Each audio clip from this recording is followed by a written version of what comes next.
देश कोरोना की दूसरी लहर से त्रस्त है और इस बीच तीसरी लहर की चेतावनी ने लोगों की धड़कनें बढ़ा दी हैं। तीसरी लहर से डर इसलिए भी ज्यादा है क्योंकि इस बार कोरोना बच्चों को निशाना बना सकता है।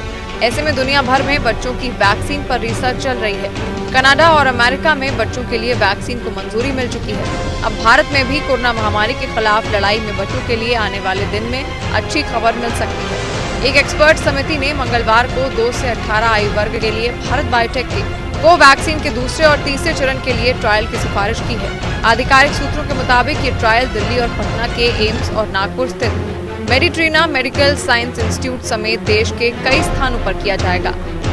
भारत की स्वदेशी वैक्सीन कोवैक्सीन को अब बच्चों में फेज 2, फेज 3 ट्रायल करने की अनुमति दे दी गई है। जो भारत का सब्जेक्ट एक्सपर्ट कमेटी है, उन्होंने इस तरह की अनुमति अब भारत की कोवैक्सीन को दिया है और अब 2 साल से 18 साल के बच्चों के बीच में इस वर्ग को लेकर के उनके ऊपर फेज 2, फेज 3 ट्रायल किया जाएगा। 525 बच्चों को लिया जाएगा और उसके बाद अगर ये ट्रायल सक्सेसफुल रहता है तो फिर इस वैक्सीन को भारत में बच्चों के लिए भी स्वीकृति मिलने की संभावना बहुत ज्यादा बढ़ जाती हैं। केंद्रीय औषधि मानक नियंत्रण संगठन CDSCO की कोविड-19 की विशेषज्ञ समिति ने मंगलवार को भारत बायोटेक द्वारा किए गए उस आवेदन पर विचार विमर्श किया जिसमें उसके कोवैक्सीन टीके की 2 साल से 18 साल के बच्चों में सुरक्षा और रोग प्रतिरोधक क्षमता बढ़ाने समेत अन्य चीजों का आकलन करने के लिए परीक्षण के दूसरे और तीसरे चरण की अनुमति देने का अनुरोध किया गया था। CDSCO ने मंगलवार को भारत बायोटेक के आवेदन पर व्यापक विचार विमर्श करने के बाद उसे ट्रायल की संस्तुति दी।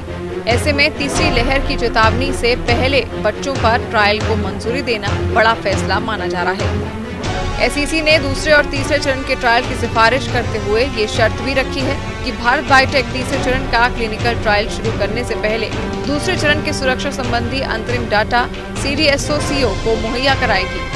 गौरतलब है कि भारत बायोटेक ने भारतीय चिकित्सा अनुसंधान परिषद ICMR के साथ मिलकर कोवैक्सीन को विकसित किया है। कंपनी इसका उत्पादन और विपणन भी कर रही है। खास बात यह है कि भारत में बन रहे स्वदेशी वैक्सीन डबल म्यूटेंट पर भी असरदार है। कोवैक्सीन रूप बदलने वाले कोरोना वायरस के खिलाफ एंटीबॉडी बनाने का काम करती है। कुछ दिनों पहले तीसरे ट्रायल के नतीजे घोषित करते हुए ICMR और भारत बायोटेक ने कहा था कि सामान्य कोरोना मरीजों पर कोवैक्सीन टीके 78% असरदार है।